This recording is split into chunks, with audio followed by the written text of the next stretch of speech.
हमारे देश में लोग सारे अभावग्रस्त क्यों हैं? इसका मुख्य कारण है हमारे देश के लोग लिमिटेड रिस्पॉन्सिबिलिटी के साथ जीते हैं।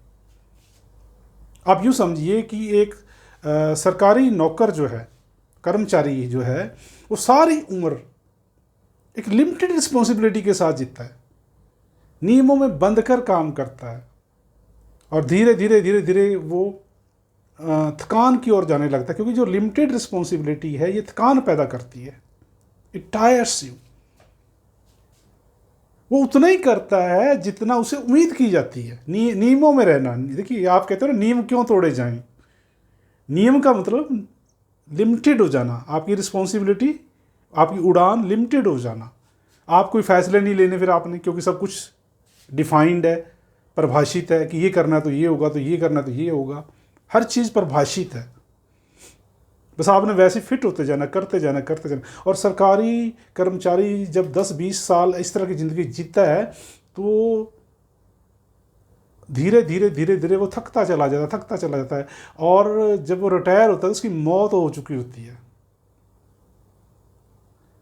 आपने देखा होगा, एक सर्वे आया कि जितने भी सरकारी कर्मचारी रिटायर होते हैं, विदिन 2 साल उनमें से 60% लोग मर जाते हैं। वो क्यों मर जाते हैं?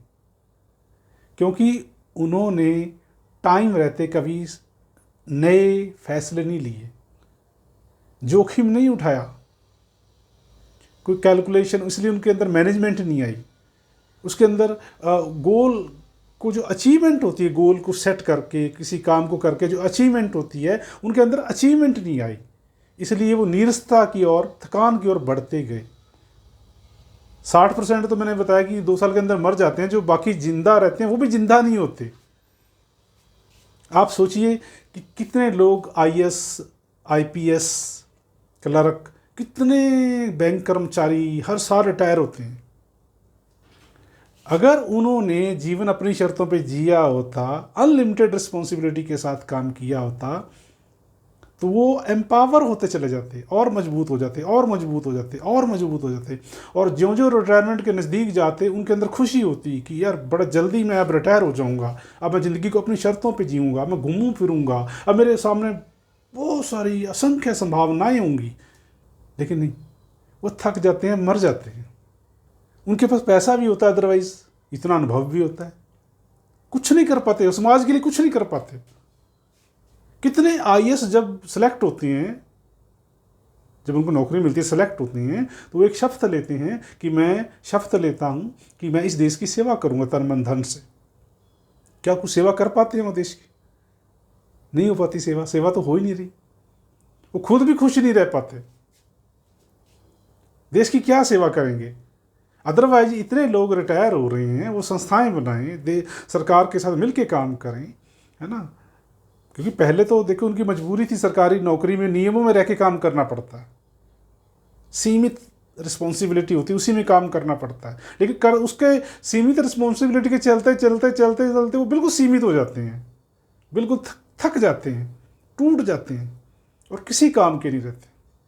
इस तरह से हमारे देश की जो समस्या है मेन, वो है लिमिटेड रिस्पॉन्सिबिलिटी, जो थकाती है, टायर्स। और अनलिमिटेड रिस्पॉन्सिबिलिटी जो है वो एम्पावर करती है। अगर ये कर्मचारी शुरू से थोड़ा रिस्क लेते, नियम तोड़ते, नियमों से पार जाते, उससे क्या आता है, इनके अंदर अचीवमेंट की फीलिंग आती कि यार मैंने ये फैसला लिया तो ये मुझे अच्छा महसूस हुआ। तभी तो ये रिटायरमेंट के बाद फैसले ले पाते, तभी तो ये देश की मैनेजमेंट कर पाते, तभी तो देश की सेवाओं में भागीदार बन पाते, लोगों की सेवा कर पाते। नहीं तो ब्रेक द रूल ने नया भारत, नई सोच में जो इतिहास में पहली बार खोज की है कि इंडिया का हर आदमी अभाव की ज़िंदगी क्यों जीता है, क्यों बीमार है, क्यों कुंठित है, क्यों अवसादित है, क्यों वो खुश नहीं है।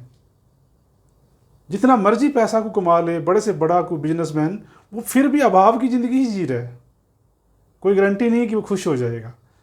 इसके लिए आप हमारी और बहुत सारी वीडियो देखें, हमारी कुछ बुक्स भी पढ़ें अमेज़ोन पर, उसका लिंक डिस्क्रिप्शन में दिया है, और हमें बताएं कि आप इस नई रणनीति, ब्रेक द रूल एक रणनीति है, इसे कितना सहमत है।